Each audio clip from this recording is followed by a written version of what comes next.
गुरु भगवान को नमन है। जड़ भरत और राजा रहुगण की भेंट।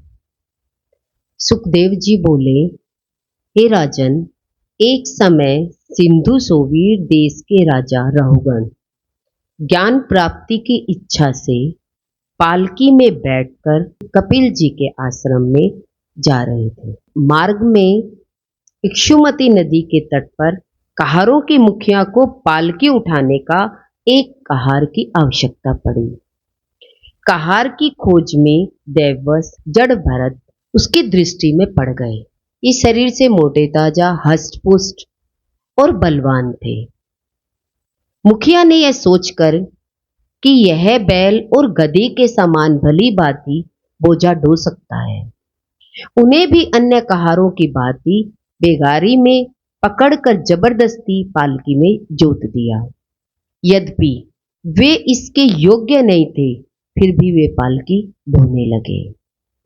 मार्ग में कहीं कोई चींटी आदि जीव जंतु पैर के तले दब न जाए, इस भय से आगे की 2 हाथ भूमि देखकर वे चला करते थे। ऐसी दशा में उन्हें बचाने के हेतु बीच बीच में कूद जाते थे, जिससे पालकी ऊंची नीची हो जाने के कारण राजा को धक्का लगता था। राजा ने कहारों से कहा, अरे कहारों, तुम ये क्या कर रहे हो? ठीक तरह पालकी को लेकर चलो, ऊंची नीची क्यों करते हो? राजा के क्रुद्ध वचन सुनकर कहार दंड से भयभीत हो बोले, राजन, हम सब तो बड़ी सावधानी से पालकी को ढो रहे हैं, पर यह जो नया कहार आया है, अभी नियुक्त है, इसके साथ हम पालकी ठीक तरह नहीं ढो पाते। यह पालकी लेकर बीच बीच में कूदता जाता है। इस एक के दोष में हम सभी दोषी हो रहे हैं। यह सुनकर राजा को कुछ क्रोध सा आ गया। उसने भस्म से ढके हुए अग्नि के समान छिपे ब्रह्मतेज संपन्न जड़ भरत से कहा, अरे भैया, बड़े दुख की बात है। मालूम पड़ता है तुम बहुत थक गए हो। इतना लंबा मार्ग अकेले ही तुमने तय किया है।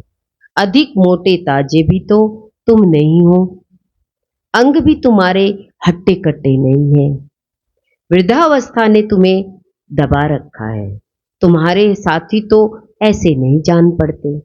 इस प्रकार राजा के ये व्यंग्य वचन सुनकर जड़ भरत को कोई विचार नहीं हुआ और वे पहले की तरह ही फिर भी चुपचाप पालकी ढोते रहे। जब कुछ देर बाद फिर पालकी ऊंची नीची हुई, राजा को जोर का धक्का लगा। तब तो राजा के क्रोध की सीमा न रही। उसने तेजी से डपट कर जड़ भरत से कहा, अरे तू तो जीता ही मुर्दा जान पड़ता है। मैं तेरा स्वामी हूं, तू मेरा निरादर कर मेरी आज्ञा का उल्लंघन कर रहा है। बड़ा ही उन्मत्त जान पड़ता है। अब तो दंड द्वारा ही तेरी चिकित्सा करनी पड़ेगी। देखिए, कितने विचारों से गलत व्यंग्य कसे जा रहे हैं, पर जड़ भरत ज्ञानी है। वो कुछ नहीं बोल रहे हैं, चुपचाप उनकी बात सुन रहे हैं। तेरी चिकित्सा करनी पड़ेगी, जिससे कि तेरा होश ठिकाने आ जाएगा। रहुगण को राजा होने का बड़ा अभिमान था। उसने अभिमानवश इस प्रकार बहुत सी असंबद्ध बातें बक दी। मंदबुद्धि गृहस्थ योगेश्वरों की गति कैसे जान सकता है? आपने मेरे वचनों का खंडन तो किया, पर वह मेरी समझ में नहीं आया। देखिए, समझ में आ रहा है कि इतने वचनों का आपने खंडन तो किया, पर मुझे समझ में नहीं आ रहा है। कर्म करने से जीव मात्र को श्रम होना अनिवार्य है। आप चल रहे हैं, पालकी ढो रहे हैं, तब श्रम कैसे नहीं हुआ? मिथ्या घट से कभी भी जल को लाना संभव नहीं हो सकता। सत्य घट से ही हो सकता है। इसलिए व्यवहार सत्य है, मिथ्या नहीं। जैसे चूल्हे पर चढ़ी बटलोई से पहले ताप होता है, उससे जल का ताप फिर उससे तंडुल के बहिर्भाग और फिर आभ्यंतर भाग का ताप होता है। यह प्रत्यक्ष है, इसमें कुछ भी मिथ्या नहीं है। वैसे ही सूर्य के ताप से पहले देह में ताप, फिर इंद्रियों में, तदंतर प्राण में, तब मन में, मन से आत्मा में ताप की अनुभूति होती है। इसी प्रकार देह, इंद्रियां और अंतःकरण के संबंध से जीव को भी श्रम होना अनिवार्य है। फिर आपने श्रम न होने की बात कही, उसकी संगति कैसे? कृपा मुझे इसका रहस्य बताएं और मेरी दृष्टता को क्षमा करें। मैंने आपका बड़ा अपमान किया है। आप मुझ पर ऐसी कृपा दृष्टि करें जिससे मैं आप सरीखे महात्माओं के अवज्ञा रूपी पातक से मुक्त हो जाऊं। देखिए, समझ में आ रही है कि जड़ भरत ज्ञानी है। ज्ञान की पहचान शब्दों से हो जाती है, व्यवहार से भी होती है, पर कोई विरला ही होता है तत्व ज्ञानी को जान पाता है। हर कोई व्यक्ति को झूठ से ही सब कुछ मिल जाता है। कहते हैं कि इस संसार के झूठ से सब कुछ मिल जाता है, तो व्यक्ति ब्रह्म की तरफ क्यों जाएगा? छोटी मोटी इच्छाएं जब इंसान की संसार से पूरी हो जाती है तो वो सत्य की तरफ चलना ही नहीं चाहता। ब्रह्म की बात तो करेगा पर ब्रह्म की तरफ जाना नहीं चाहता। क्यों? क्योंकि ब्रह्म के लिए उसे झूठ गिराना पड़ेगा। पर ये तो ज्ञानी है, ये तो ज्ञान लेने के लिए जा रहे थे। इनको इनके वचनों पर ध्यान लगा, सुना, पक्का किया कि जिसके लिए मैं इतनी दूर जा रहा हूं वो ज्ञान मुझे रास्ते में ही जड़ भरत से मिल रहा है। तो रहुगण सोच रहे हैं, समझ रहे हैं कि ये छोटा मोटा व्यक्ति नहीं है, ये कहीं ना कहीं ज्ञानी है और यज्ञोपवीत धारण कर रखा है कोई ना कोई ज्ञान देने वाला। जड़ भरत द्वारा राजा रहुगण को ज्ञान उपदेश। देखिए, अब जड़ भरत राजा रहुगण को कैसे ज्ञान दे रहे हैं। जड़ भरत जी बोले, हे राजन, ज्ञान तो तुम्हें कुछ है नहीं, केवल ज्ञानियों की तरह उदाहरण ही देना जानते हो। देखिए क्या बता रहे हैं। जड़ भरत बोल रहे हैं कि ज्ञान तुम्हें कुछ है नहीं, तुम ऐसे ही उदाहरण दिए जा रहे हो। ब्रह्म सत्य जगत मिथ्या के अनुसार ज्ञानी व्यवहार को सत्य नहीं मानते। यज्ञ आदि कर्मों का फल जो स्वर्ग में कहा गया है वह भी सत्य नहीं है, क्योंकि इस लोक की तरह इस लोक का भी नाश होना है। देखिए, हम भगवान की चर्चा करते हैं, कहते ये वेद आदि भी पढ़ करके ज्ञान मतलब समझना है, ये भी सत्य नहीं है पर समझना है। इनसे शब्द तो चाहिए ना समझने के लिए, तो उसके लिए जितना हम शास्त्र पढ़ेंगे, ग्रंथ पढ़ेंगे, उससे हमारी ज्ञान की ग्रंथि खुलेगी, बुद्धि परिपक्व होगी। बुद्धि होगी तभी हम ज्ञान को समझ पाएंगे, नहीं तो हमें व्यवहार में ही सारा ज्ञान, झूठ पर भी हम ज्ञान लगाकर अपने आप में पक्का कर लेते हैं कि है ही भगवान। शरीर से ही भगवान मान लिया, इंद्रियों से भगवान मान लिया। पर जड़ भरत क्या कह रहे हैं? ब्रह्म सत्य जगत मिथ्या। यह तत्व ज्ञान तत्वमसि अहम ब्रह्मस्मि, कहते हैं यह तत्व ज्ञान तत्वमसि ब्रह्मस्मि, इन शब्दों को रट लेने से ज्ञान प्राप्त नहीं होता। इसमें अंतः साधन की आवश्यकता है। संसार का मिथ्यात्व तुम स्वप्न के दृष्टांत से समझो। कहते हैं संसार का झूठा रूप तुम सपने के दृष्टांत से समझो।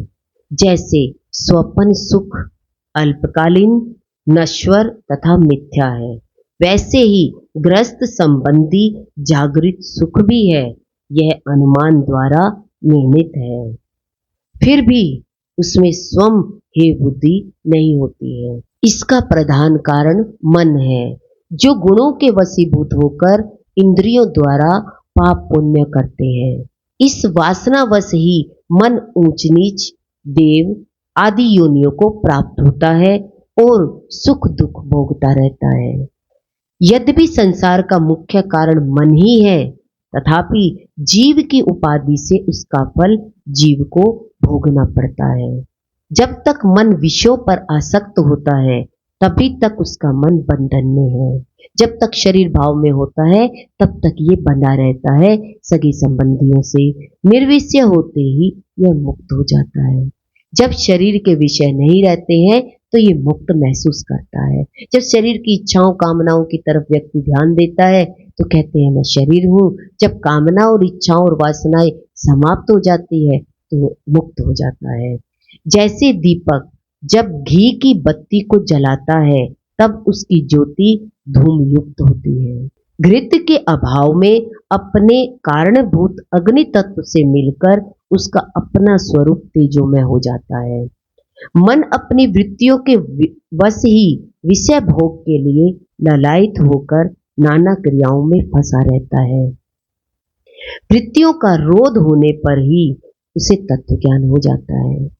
मन की 10 वृत्तियां हैं, 5 ज्ञानेंद्रियां, 5 कर्म इंद्रियां। इनके 10 विषय हैं। मन की एक वृत्ति अभिमान भी है।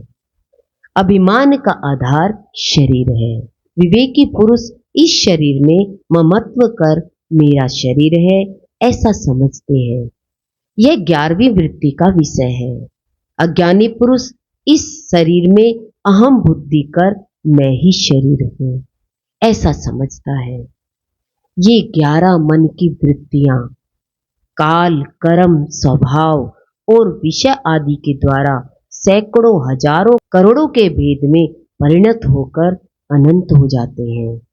भगवान की सत्ता से ही इन वृत्तियों की सत्ता है, स्वतः नहीं। अतः इन समस्त वृत्तियों तथा उनके विषयों को मिथ्यात्व समझना चाहिए। कारण सत्य तो केवल एक परमात्मा वासुदेव ही है, जो अंतर्यामी रूप में सर्वत्र ओतप्रोत है। हे राजन, जब तक जीव ज्ञान के द्वारा अहंता, ममता रूप माया का निवारण कर आत्मा के स्वरूप को नहीं जानता, तब तक वह नाना योनियों में भटकता रहता है, मुक्त नहीं होता। तुम्हारा यह मन रूपी शत्रु ही संपूर्ण दुखों का मूल है, जो शोक, मृत्यु आदि नाना प्रकार के श्रम तथा ममता को उत्पन्न करता है। मिथ्या होते हुए भी इसने आत्मा के स्वरूप को आच्छादित कर रखा है। तुम्हारी उपेक्षा से ही उसकी शक्ति बढ़ गई है। तुम भगवान के चरणों की उपासना रूपी भक्ति से प्राप्त ज्ञान खड़ग के द्वारा इस मन रूपी शत्रु का विनाश कर डालो। अब तभी तुम पूर्ण शांति का अनुभव कर पाओगे। देखिए, सारा ज्ञान समझ में आ रहा है कि कैसे जड़ भरत शरीर की अज्ञानता बता रहे हैं कि जो शरीर भाव का या शरीर से जितने भी कर्म अच्छे या बुरे, दोनों कर्मों को देखते हुए इसको अज्ञान बता रहे हैं। और सारा संसार इसी शरीर पर भगवत भाव रख करके इंद्रियों पर भी भक्ति करता है, तो इंद्रियों से मानता है या मन से मानता है या बुद्धि से मानता है। पर ज्ञानी क्या कहता है? शरीर, मन, बुद्धि, ये इंद्रियां सब झूठ की है। तो हम कितना अज्ञान पक्का करते हैं। शरीर से जो दुख सुख प्राप्त होते हैं उसको हम ज्ञान मानते हैं, पर ज्ञान तो कुछ और ही है। कहते हैं इस ज्ञान की तरफ, इस ब्रह्म की तरफ तो कोई विरला ही चलना चाहता है। तो सभी व्यक्ति भगवान की तरफ चलते हैं तो वो एक शरीर भाव में ही चलते हैं। शरीर से मेरी इच्छा पूरी हो जाए, मेरे को शरीर से गरीबी है, अमीरी है या पढ़ाई लिखाई का अहंकार है, तो जितने भी प्रकार के जीव भाव बोला गया है, देखिए शरीर भाव को जीव भाव कहा गया है। तो जो शरीर भाव में फंसा है वो शरीर से भक्ति करता है तो शरीर की ही मांग करता है। किसकी मांग करेगा वो? शरीर की इंद्रियों की प्यास जो प्यास होगी उसी के लिए तो भक्ति कर रहा है। पर इन इंद्रियों से भक्ति करता है तो इंद्रियों को ही प्राप्त होता है, बार बार शरीर प्राप्त हो जाते हैं। तो उसमें व्यक्ति अच्छा कर्म भी करता है और बुरा कर्म भी करता है। अच्छे का अच्छा मिलता है तो कहा जाता है कि तुम इंद्रियों से अच्छा करो तो अच्छा मिलेगा, पर इसको हम ब्रह्म ज्ञान नहीं कहेंगे। ब्रह्म तक तो कोई विरला ही चलता है। जिसको इंद्रियों में तृप्ति आ गई, इंद्रियों की सेल लगी तो इंद्रियों से तृप्ति आ गई। जिस व्यक्ति को इंद्री की प्यास है तो वो इंद्रिय सुख के लिए किसकी खोज करेगा? शरीर की। उसे शरीर मिल गया, उसे झूठ का शरीर मिल गया, उसे अपना शरीर सत्य का लगता है, और सत्य का शरीर को दूसरा शरीर भी उसे क्या लगेगा? मेरी भूख इससे मिट जाएगी। तो झूठ से भूख मिटने लगी तो क्या वो सत्य की तरफ जाएगा? उसको तो उस झूठ से ही तृप्ति आ गई। अब उसे लाख ज्ञान सुनाओ, उसे कितना भी कहो ये झूठ का है, पर उसकी इंद्री एक बार भी झूठ स्वीकार नहीं करी, नहीं मानेगा कि वो कि झूठ है। उसको शरीर सत्य लग रहा है, उस झूठ के शरीर से उसकी प्यास बुझ रही है। अब आप उसको शरीर वाले को ज्ञान दो, क्या वो सुनेगा? क्या कहेगा? मेरी झूठ से प्यास बुझ गई, आपके सत्य की मुझे जरूरत नहीं। तो ये बात समझ में आई। तो शरीर वाले को शरीर मिल गया, आधे शरीर वाले शरीर में निकल गए। आगे चले, थोड़े से मन वाले मिले।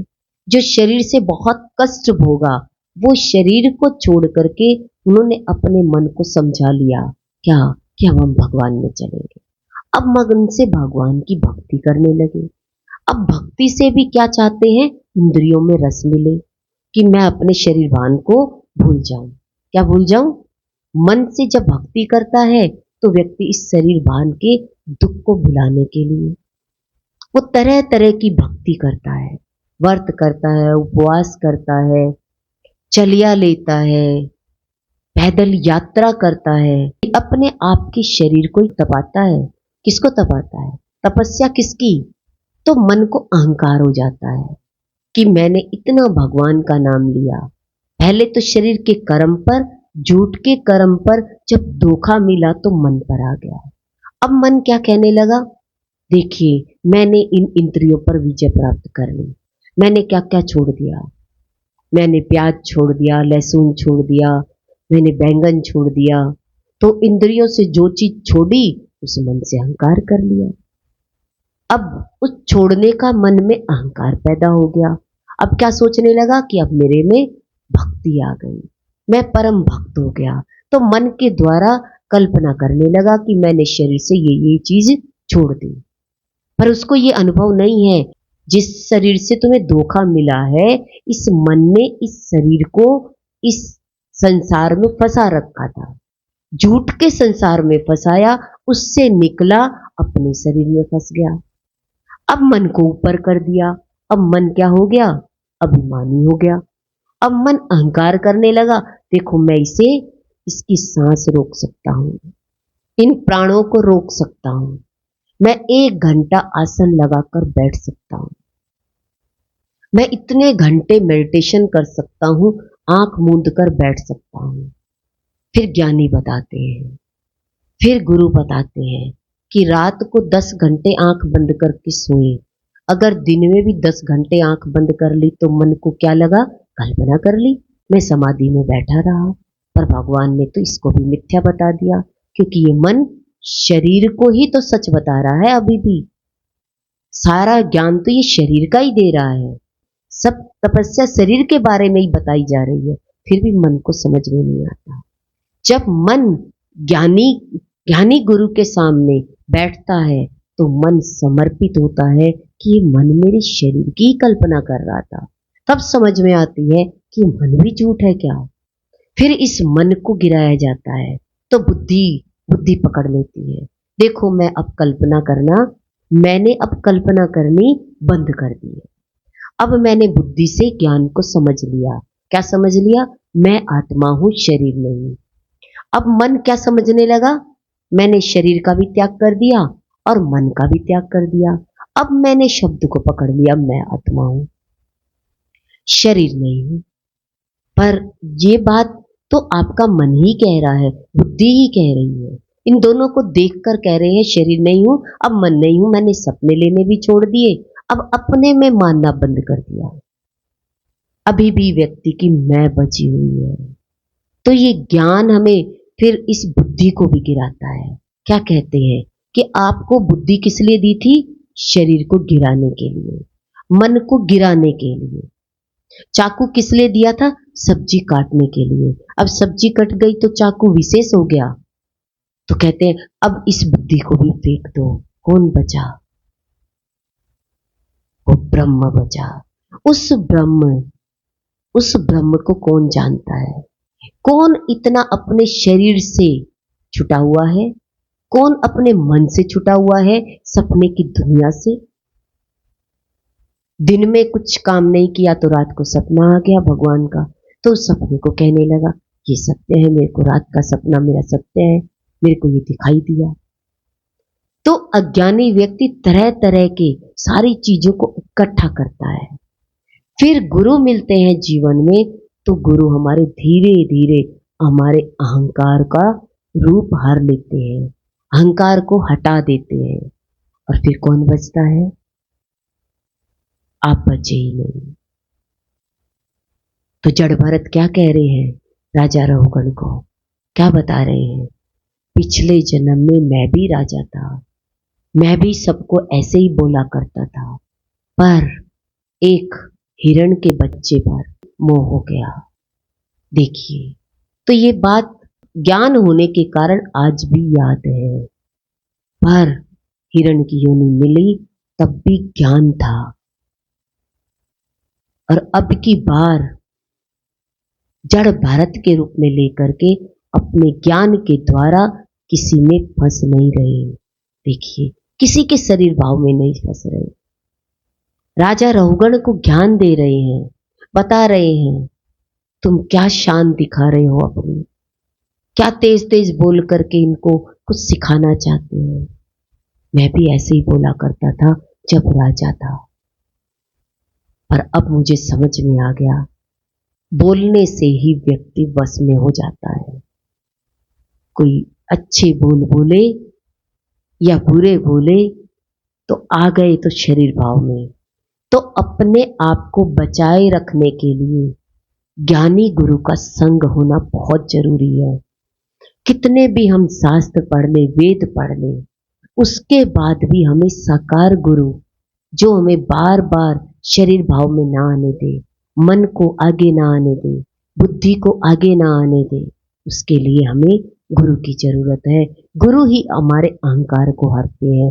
बिना साकार गुरु के हम उस ब्रह्म तक नहीं जा सकते, टिक नहीं सकते। अहंकारी शरीर भाव को अहंकार मान करके, ब्रह्म मान करके झूठ की दुनिया में जीता रहता है और झूठ का ही लेपन लगाता रहता है और कहता है कि मुझे ज्ञान हो गया। ज्ञानी के साथ संग करेंगे तो एक दिन हम भी ज्ञान को प्राप्त हो जाएंगे। और झूठ का संग करेंगे, हम क्या कहेंगे? अरे संसार तो है ना, निभाना तो है ना। अब ये नहीं है कि हम निभाने से फंस जाते हैं, पर निभाने से करते करते मन ऐसा नहीं है अलगाव कर ले। इसीलिए ज्ञानी का संग करेंगे तो हमें झूठ और सच का पता होता रहेगा, अरे इस झूठ से एक दिन छूट जाएंगे। इसीलिए कहा बहुत ग्रंथ पढ़ो, वेद पढ़ो, शास्त्र पढ़ो। जितने ज्यादा आप पढ़ोगे उसके बाद ही आपको गुरु के पास बैठकर कुछ समझ में आएगा। नहीं तो बैठने के बाद बिना पढ़े लिखे होंगे तो आप क्या कहेंगे? मेरे तो ज्ञान ऊपर से जा रहा है, मुझे आपकी बात समझ में नहीं आ रही। रामायण, भगवद गीता, भागवत, ये सब पढ़ो पहले, फिर समझ नहीं आएगी अपने आप पढ़ने से। पढ़कर जाओगे फिर गुरु कुछ समझाएगा तो आपको पढ़े हुए होंगे तो आपको बात समझ में आ जाएगी। इसीलिए पढ़ना बहुत जरूरी है। तो ज्ञान के माध्यम से ही हम इस जन्म में अपने आप को जान सकते हैं, समझ सकते हैं कि मैं कौन हूं, कहां से आया हूं, कहां जाना है। ये जड़ भरत जी का ज्ञान हमें बताता है, ना मैं शरीर हूं, ना मैं मन हूं, ना मैं बुद्धि हूं, मैं ब्रह्म हूं। और ब्रह्म मौन होता है। तो कौन व्यक्ति इस धरती पर आकर मौन होना चाहता है? किसको इतनी प्यास है किसको इतनी प्यास है कि ब्रह्म ज्ञान सुनो। सब झूठ की सेल लग जाती है, झूठ से तृप्ति आ जाती है, जीवन निकल जाता है हाथ से। जब शरीर जाता है तो व्यक्ति कहता है मुझे पता नहीं था ये शरीर झूठ का था। जाने के बाद पता लगा तो बुद्धि भी फेल कि अब समझने लायक ही नहीं रहोगे। ना मन समझने देगा, ना शरीर भाव आपका आसक्ति आपको समझने देगी, और ना ही बुद्धि आपको ज्ञान देने देगी। इसीलिए कहा समय के रहते गुरु का संग करो। एक दिन ये शरीर की म्याद भी खत्म हो जाएगी। उस दिन क्या पता कौन सा शरीर मिले।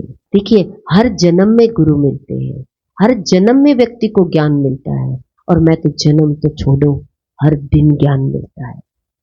हर दिन आपका शरीर झूठ दिखा रहा है, पर हम उस सच की तरफ नहीं जाना चाहते। हमें झूठ में ही आनंद आने लगा तो सच्चे आनंद में क्यों जाएगा। जीव भाव को कहते ना, सुकर योनि में विष्ठा में ही मजा आने लगा तो आपके उसके आगे रसगुल्ले रख दे तो उसको अंदर में क्या लगेगा। कहते इसी से ही भूख मिट रही है तो क्या जरूरत है रसगुल्ले की। ऐसे ही व्यक्ति को शरीर भाव में ही सोचता है मुझे तृप्ति आ रही है तो वो क्यों जाएगा गुरु के स्कूल में। वो क्या कहता है मैं घर में पढ़ तो रहा हूं। हम अपने आप को देखें। अज्ञानता में हम कहते हैं देखो ना हमारा व्यवहार कितना अच्छा है, हम सबके साथ प्रेम से रहते हैं, हमारे सारे रिश्ते अच्छे हैं। जड़ भरत के सारे रिश्ते अच्छे थे, फिर भी निकल गए घर से, क्योंकि अब की बार मानव चोले के शरीर में भी नहीं फंस रहे। और हम तो ज्ञान में क्या कहेंगे, देखो भगवान की कृपा है हमारे ऊपर, मेरे बच्चे कितने अच्छे हैं, मेरे परिवार वाले कितने अच्छे हैं। तो व्यक्ति इन्हीं अच्छाई को देखकर, इसी झूठ की अच्छाई को देखकर क्या कहता है मुझे सत्य मिल गया, मुझे घर से निकलने की क्या जरूरत है। हम ऐसी पार्टी ढूंढ लेंगे, ऐसे ही किटी पार्टी ढूंढ लेंगे, अच्छी संगत मिल गई। ब्रह्म ज्ञानियों की संगत थोड़ी ना है। राजा जनक ब्रह्म ज्ञानियों के संतों के बीच में बैठते थे, और संसारी शरीर क्या कहेगा, मैं संत होकर संसारी में बैठता हूं। कहते नहीं, शरीर भाव से दूर होना ही संत है, मन बुद्धि से अलगाव करना ही संत है। पर वहां तक डिग्री प्राप्त करी, ज्ञान के लिए तो 3 ही क्लास काफी है, और अज्ञान के लिए पहले 16 क्लास करो, फिर उसके बाद इस संसार की दुनिया के दुख सुख देखो, फिर टाइम मिलेगा तो देख लेंगे सत्य की तरफ। जब जिसको झूठ में इतनी सेल मिल गई तो क्या उसे समय मिलेगा 100 साल में सच की तरफ जाने का। 25 साल पढ़ाई में लगा दिए, 25 साल भोग में लगा दिए, 25 साल बच्चों के बच्चे पैदा करने में लगा दिए या रोग में लगा दिए। उसके बाद तो राम नाम सत्य है, फिर कहां समय मिलेगा। पूछो 60 साल की 70 साल की लेडी से, तू पार्क में क्यों बैठी है, कहती है किसका इंतजार कर रही है। देखिए पूछिए, सत्संग में चलो तो क्या कहेगी, अभी कहां समय आया है, समय मिलता ही कहां है। तो कहते हैं झूठ की सेल में लगे पड़े हैं।